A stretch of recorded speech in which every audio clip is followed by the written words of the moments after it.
আমাদের কলেজ উন্নয়ন হোক বা না হোক, আমাদের কলেজের যে অংশ টাকা আছে, যে ফান্ড তৈরি হয়, এই ফান্ডটা অন্তত আমাদের কলেজে থাকুক।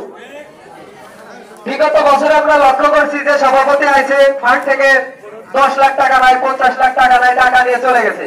কয়েকটা কেসও আছে, আমাদের অবগত আছি আমরা সবাই।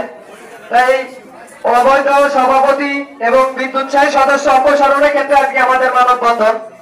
আমরা সবাই হাতে হাত রেখে একসাথে আমরা প্রতিটা অন্যায়ের বিরুদ্ধে কথা বলবো।